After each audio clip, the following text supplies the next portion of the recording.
Saúde não é apenas a ausência de doença, é um estilo de vida. E no Pra Ficar Bem, nosso programa da Jovem Pan, você vai escutar uma série de episódios com informações sobre qualidade de vida, sobre saúde, sobre longevidade e diversas estratégias de como viver bem, viver melhor ao longo desse mundo que a gente vive hoje. E eu sou Thiago Vilela Lemos, fisioterapeuta e também profissional de educação física, e juntamente com meu grande amigo e xará, Thiago Veiga Jardim, eu sou médico cardiologista e sejam todos muito bem-vindos, né, ao nosso programa.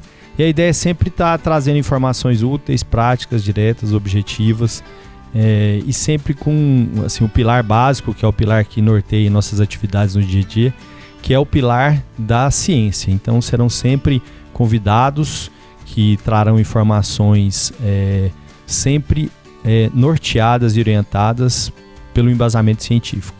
E para dar continuidade, né, aos nossos programas, às nossas atividades, hoje a gente tem uma convidada muito especial, que é a doutora Luciana Sanches Siqueira Veiga Jardim, que é médica endocrinologista e minha esposa, e que vai estar aqui hoje falando com a gente sobre o climatério e todos os desafios que essa fase aí traz, né, para a vida da mulher, enfim, de todos os arredores aí da mulher. E eu queria agradecer demais aí a Luciana, doutora Luciana, minha esposa, por ter aceitado esse convite e dizer que a gente está muito feliz em tê-la aqui conosco. Pois é, muito obrigada pelo convite, né? Muito obrigada aos queridos Thiagos. É um prazer estar aqui com vocês, é um prazer estar aqui falando, né, no Fique Bem. Eu acho que vai ser um programa de extrema importância para a população em geral.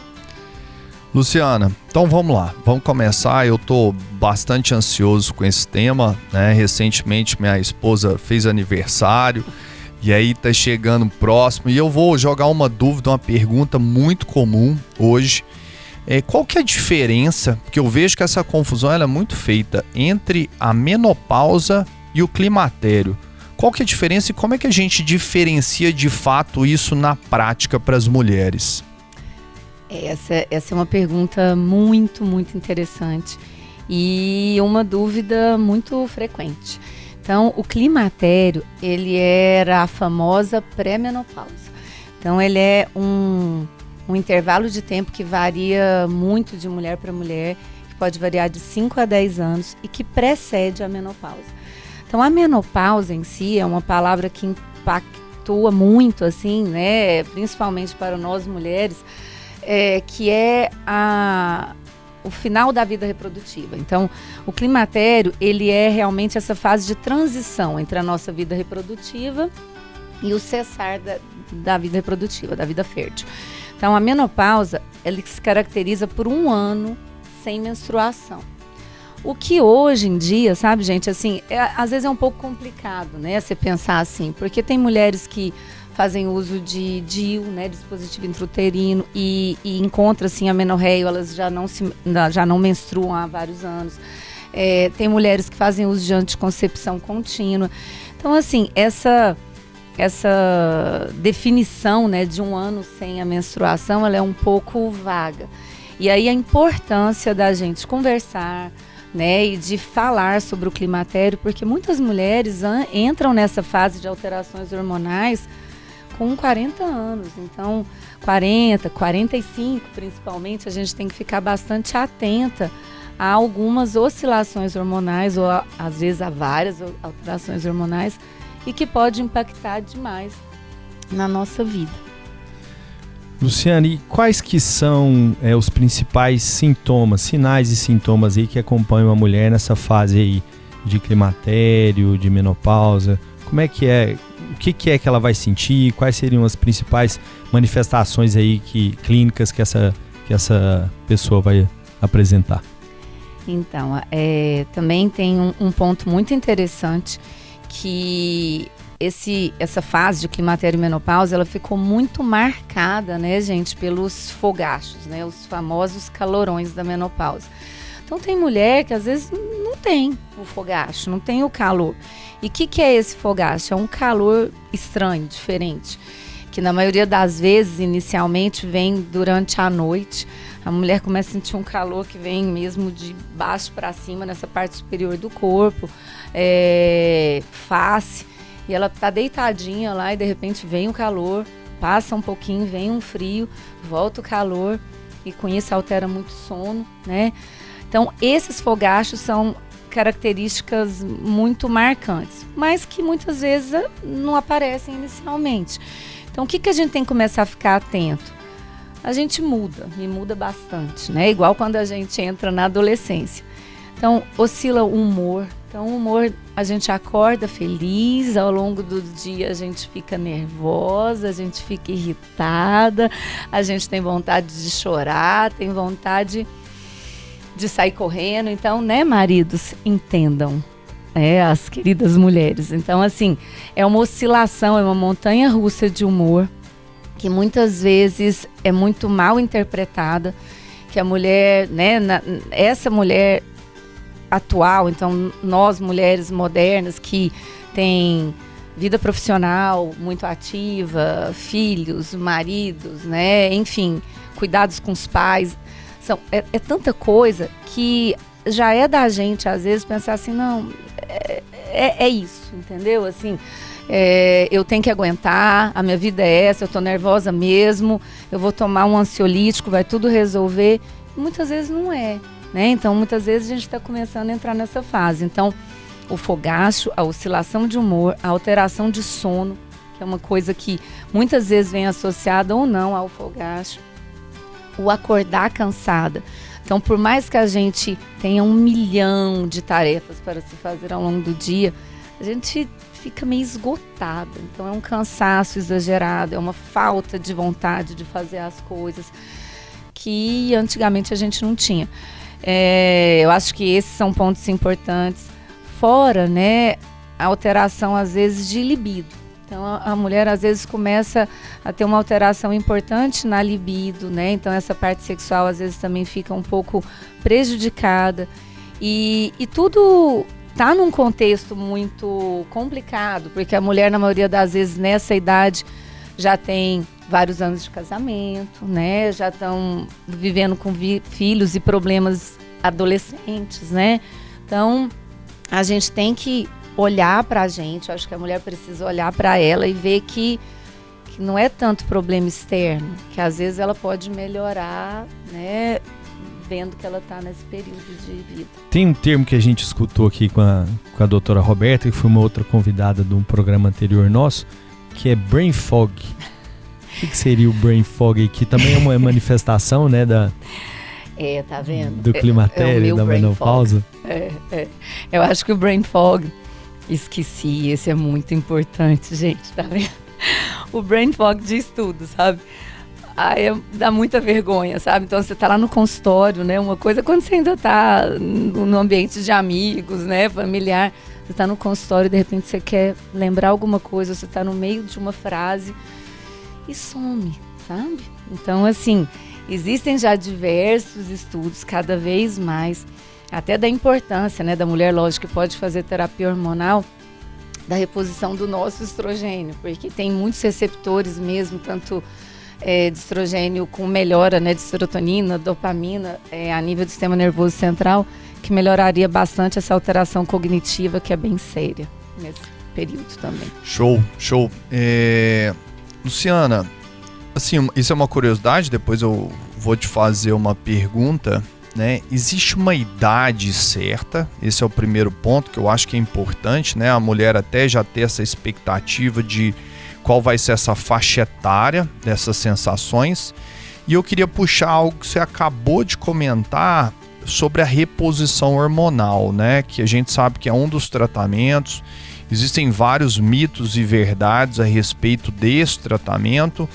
E eu queria, assim, talvez que você abordasse, e inclusive pode abordar ele de forma aprofundada, né? Porque acredito que é um dos pontos principais hoje desse nosso bate-papo, dessas dúvidas que geralmente a gente tem. Então, vamos lá, assim, o início, né, do tratamento dos sintomas, né, de quando começa o climatério, né? Normalmente, seria a partir de 45 anos, né? Na grande maioria das mulheres. Mas cada vez mais, assim como a gente está vendo na infância, né? Que a gente está tendo muita adolescência precoce, né? Puberdade precoce, a gente está vendo isso também na mulher madura, né? Então a gente considera que a partir dos 40 anos a mulher tem que ficar atenta a esses sintomas, essas oscilações hormonais. É lógico que existem casos mais raros, que seria de insuficiência ovariana prematura, que a gente vê tudo isso realmente em mulheres antes dos 40.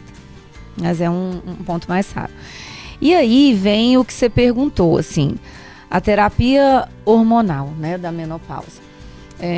A gente viveu, ao longo desses últimos 20 anos, uma lacuna dessa terapia hormonal da menopausa. Teve momentos lá para trás, há 20, 25 anos atrás, que não se fazia para ninguém. Em um outro momento se fazia para todo mundo. Teve um estudo enorme, né, e que fez um leve estrago, né, para grande parte das mulheres dos últimos 20 anos. Foi um estudo grande, em 2001, que foi utilizado na época, lógico, os hormônios que existiam, né, mas eram hormônios que eram extremamente sintéticos. A população do estudo era uma população de pacientes bem mais idosas do que esse período que se caracteriza como climatério. E os riscos, né, os efeitos colaterais dessa terapia hormonal feita no passado foi um pouco devastador. Então, com isso, principalmente a Europa e Estados Unidos, que são os grandes centros, né, assim, de pesquisas e de evidências científicas para o mundo, ficou um pouco fora disso. Então, a gente percebeu que, às vezes, as nossas mães mesmo, né, foram mulheres que foram privadas dessa terapia hormonal. E ao longo das últimas décadas, graças a Deus, foi se estudando cada vez mais a importância de ver que essa mulher, ela está cada vez mais jovem. Por incrível que a gente não se sinta, nós mulheres, ou às vezes até os nossos companheiros, assim, é uma fase difícil, mas é a melhor fase da vida da mulher, né? Então ela precisa estar bem. A gente ainda tem mais metade da vida pela frente. Então foram se aperfeiçoando essas terapias hormonais, estudando-se quais seriam as mulheres que realmente, né, não teriam benefício ou riscos importantes para se usar, e as que não se encaixariam nisso, que graças a Deus são poucas mulheres talvez que não possam ser beneficiadas, né, a gente utilizar a terapia hormonal certa para a menopausa. Que seria o quê? Então, assim, eu acho que uma coisa muito importante da gente frisar, sabe, gente, nesse mundo realmente de verdades não tão certas, né, que a gente está vivendo, é que o hormônio feminino, o hormônio da mulher, o hormônio que a gente precisa é o estrogênio. Então, é o estradiol.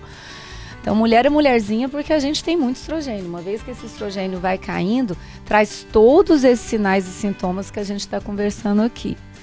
E um outro ponto muito importante da mulher da menopausa, e que por isso devem ser tratadas sempre que podem, é a saúde óssea, né? Uma vez que a mulher tem essa queda de estrogênio, os nossos ossos realmente, né, ficam mais fragilizados e a mulher tem uma tendência muito maior de ter osteopenia ou osteoporose. Então, assim, a terapia hormonal com o estrogênio, com a progesterona, que é um outro hormônio importante para a mulher nesse momento, uma vez que ela tenha útero. Então, a progesterona, nesse momento, ela serve, né, a utilização dela para a mulher é para a mulher que tem útero, para a gente fazer essa proteção endometrial, né? Então, esses dois são os hormônios principais, sendo que existem, né, diversas formas de se usar, diversas vias de administração, oral, transdérmica, né? E que deve ser avaliada individualmente. Luciana, e quais seriam as mulheres em que a gente não pode fazer, e se existem, né? E quais seriam as mulheres em que a gente não pode fazer de jeito nenhum, ou tem que fazer com cuidado muito grande, a terapia de reposição hormonal aí da menopausa? E se existem, quais são, né? E se a gente não pode fazer, quais seriam alternativas aí, não especificamente medicamentosas, que a gente poderia estar utilizando para essas mulheres? Então, assim, a maior contraindicação, né, para fazer uso dessa terapia hormonal da menopausa seriam mulheres portadoras de câncer de mama ou algum tipo de câncer hormônio dependente. Então, câncer de mama, câncer de ovário, câncer de útero. Existe também uma contraindicação relativa, mas de extrema importância, e na maioria das vezes tanto o médico quanto a paciente é extremamente receoso de se fazer quando se tem parentes de primeiro grau. Então, mãe, irmãs, né, que tenham tido esses tipos de câncer também. Hoje em dia, às vezes a mulher é tão sintomático, ela vai se sentir tão bem, vai ser tão beneficiada pela terapia hormonal, que às vezes mulheres que têm esses parentes próximos ou não tão próximos com câncer de mama, existem testes genéticos, existe um acompanhamento mais de perto, existem, né, às vezes até termo de consentimento, né, porque algumas mulheres realmente acham que, apesar disso tudo, elas queriam utilizar.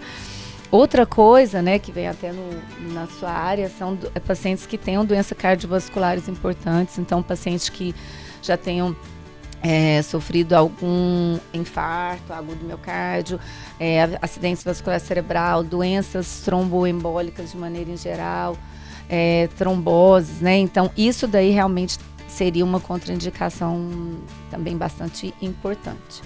Doença hepática grave. Então, essas mulheres a gente tem que avaliar com muito cuidado. Na maioria das vezes não se utiliza, né? Às vezes até por muito medo da paciente.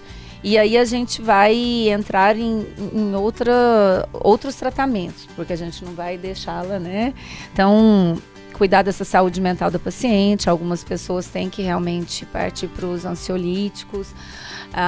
Eu sou muito né, vocês acho que são muito parecidos comigo, eu acho que não tem nada melhor do que atividade física, né? Então, assim, a atividade física nessa fase da mulher, assim como uma dieta saudável, né, melhora quase tudo, né? Então, achar uma atividade física que ela goste, que ela sinta prazer, que ela se sinta bem, porque um outro ponto, né, que até eu não tinha falado, é a questão de mudança de composição corporal. Então, acaba que a grande parte dessas mulheres tem um ganho de peso, né, tem uma perda de massa magra importante, um ganho de gordura corporal, e a atividade física, neste momento, é de extrema importância. Então, é isso, é procurar atividades que vão melhorar, né, a autoestima dessa mulher, melhorar a saúde mental dessa mulher. Muitas vezes tem que se fazer algumas reposições, né, de cálcio, vitamina D. E existe alguns tratamentos que estão chegando no Brasil que não são hormonais, principalmente para os fogachos, que é alguma coisa que incomoda demais, né? Ótimo, Luciana. E assim, eu vou vincular uma pergunta a dois pontos que você comentou. Um deles é a reposição hormonal, né, que a gente sabe que é importante e hoje já existe, né, validade científica para isso. E esse segundo ponto que você comentou agora, dessa questão da mudança da tipologia, né, de massa gorda, massa magra. Porque hoje a gente vê também uma quantidade muito crescente de mulheres fazendo reposição hormonal através da testosterona. Então eu queria que você falasse um pouquinho sobre a testosterona, né, dos benefícios ou até mesmo dos malefícios, porque hoje a gente vê, né, e eu vejo muito em consultório, às vezes eu atendo muitas lesões esportivas, e às vezes quando eu converso com as minhas pacientes, eu vejo que muitas delas estão fazendo reposição de testosterona, e eu queria que você comentasse um pouquinho se isso faz parte do tratamento do climatério ou até mesmo da menopausa. Isso daí a gente está vivendo um problema gigantesco, né, assim, a nível mundial. Só que eu acho que todo problema às vezes vem com às vezes soluções, com estudos, né, com atitudes proativas de melhora. Então, a Sociedade Brasileira de endocrinologia, assim como a de ginecologia, de urologia. Então, vem trabalhando muito nisso, a fim de combater esse uso exagerado e abusivo de testosterona, tanto para homem quanto para mulher. E mostrando o que é importante. E onde que a testosterona caberia aqui nesse nosso mundo do climatério e de menopausa. Na verdade, a única indicação que a gente teria para testosterona para a mulher seria nessa fase. Lógico que bem avaliada e uma mulher que tivesse uma queixa específica de uma síndrome que a gente caracteriza como síndrome do desejo hipoativo.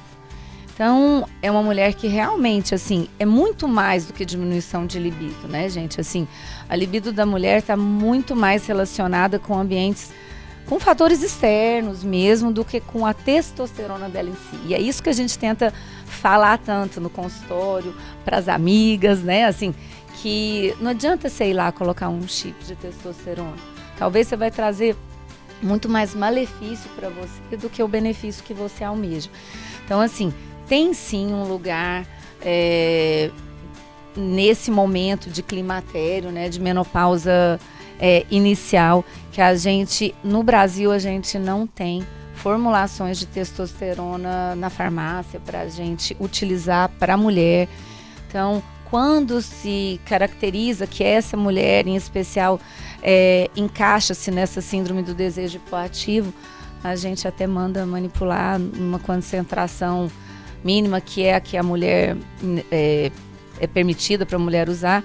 E a gente vê realmente, uma vez que essa mulher está bem estrogenizada, né, que a gente colocou o estrogênio na via de administração certa, sendo ele gel, sendo ele adesivo, mesmo oral para essas pacientes, ela tem o útero, pôs-se progesterona e a gente põe esse cheirinho da testosterona, ela tem uma melhora a nível de libido, ela tem uma melhora a nível de relação sexual e ela tem uma melhora até, de certa forma, de disposição, uma vez que ela está toda hormonalmente equilibrada, né? Mas é muito importante mesmo, Thiago, é o que a gente está vendo todos os dias, né? Acho que no nosso consultório. Você lá na reabilitação, né? Thiago na cardiologia, eu na endocrinologia, é assustador, sabe? Assim, e eu acho que o mais assustador às vezes, a pessoa não ter o medo, sabe? Então, assim, porque eu acho que por isso que profissionais bons, eu acho que o ficar bem é isso, sabe? Acho que a gente tem que mostrar para as pessoas que não é isso. A longevidade saudável, né? Assim, é bom demais envelhecer, mas a gente tem que envelhecer com saúde, a gente tem que envelhecer bem, a gente tem que envelhecer com músculo, a gente tem que envelhecer com o coração perfeitinho. E esse uso exacerbado da testosterona, que já é tão caracterizado e estudado e em todos os malefícios que traz para o homem, né, o anabolizante, né, do homem, que isso já vem de décadas, a gente está vivendo a mesma coisa com a mulher. Então, chegam mulheres às vezes no meu consultório e falam assim, porque eu tomei ontem uma injeção de testosterona. Mulheres, né, a gente não toma injeção de testosterona, né, assim, o chip a gente às vezes até é difícil de explicar para elas, né, que ele não é adequado. Mas o grande problema, né, que a gente não vai entrar nessa celeuma hoje, é as evidências científicas. Eu acho que o bom médico, né, o bom profissional de saúde, a gente tem que estar ali sempre pronto para ajudar, né, para a gente trazer mais benefícios do que riscos. E mesmo assim, a gente ainda está sempre correndo o risco de fazer algum mal. Então, eu acho que é isso, a questão do chip, das testosteronas injetáveis, é o risco que essa paciente vai ter daqui a algum tempo, né? Não agora. Mas tem esse espacinho para testosterona. Você falou, Luciana, sobre via de administração e o Thiago mencionou, você mencionou o chip também, assim. E aí eu queria, assim, que você só pontuasse um pouco, assim, qual que é a preocupação em relação ao chip, por que existe essa contraindicação aí relativa em relação à utilização do chip, né? Pra gente poder esclarecer, né? Levar essa informação aí para quem estiver assistindo aí para ficar bem. Então, assim, eu vou dar só uma pincelada no que seria a terapia hormonal que as sociedades, né, reconhecidas, baseadas em evidências científicas, o que a gente propaga, né? Então, ao longo dessa história de 20 anos, o que foi visto? Que a mulher que pode, né, utilizar terapias, às vezes hormonais, os gelzinhos transdérmicos, o gel de estradiol, né, que a gente acha de laboratórios bons na farmácia, né? Esses gels, o estrogênio é praticamente quase que o mesmo estrogênio que a mulher produz. A mesma coisa, a progesterona micronizada. Então, assim, a via hoje, assim, preferencial, que trazeria menos risco para a mulher, seria o gel de estrogênio ou um adesivo também que tem de estrogênio. Por quê? Porque aí a gente não utilizaria a via oral. Essa via oral dos hormônios, tanto estrogênio quanto progesterona, tem a primeira passagem pelo fígado e pode trazer a alteração de triglicéridos, alteração maiores tromboembólicas, né? Então a gente dá preferência para essa via que a gente chama de transdermo. A progesterona em si, hoje, que é a que protege o útero, o endométrio, igual a gente falou anteriormente, existe uma progesterona micronizada, que a gente compra também nas farmácias de laboratórios grandes, né?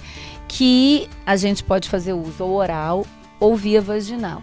E essa é super estudada e mostra que a gente tem realmente essa proteção. Tem o adesivo que teria a progesterona junto com o estrogênio. E aí entra a história dos chips, assim. Os chips, gente, são, né,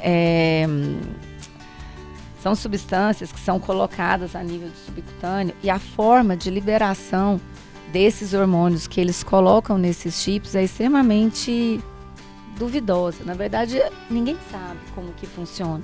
Funciona para uns perfeitamente, para outros desastrosamente.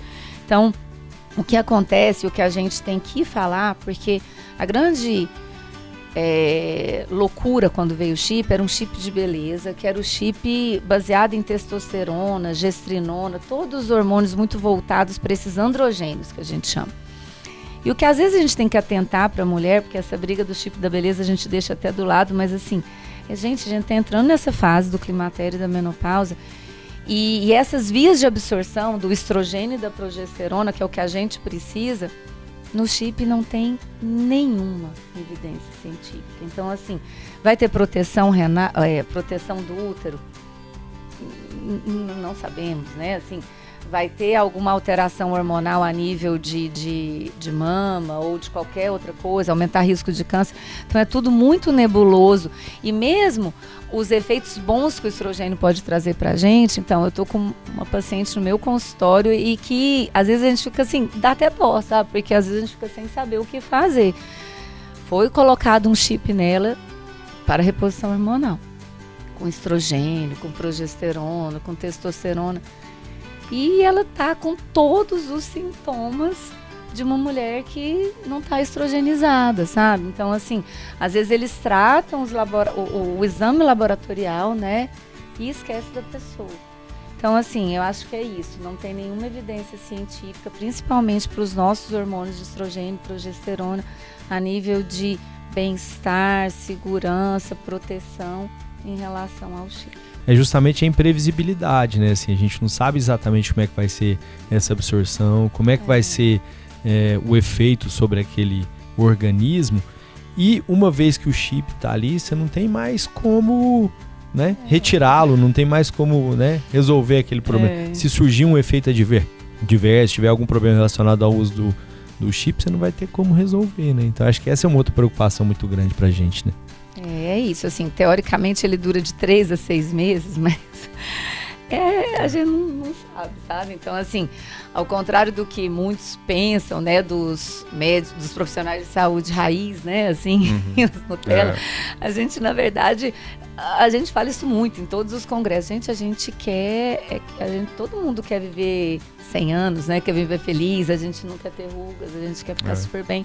Mas eu acho que tem que ter toda essa preocupação mesmo com os riscos que pode trazer. Isso. Nossa, foi ótimo, Luciana. Agradecemos demais a sua presença, foi fantástico.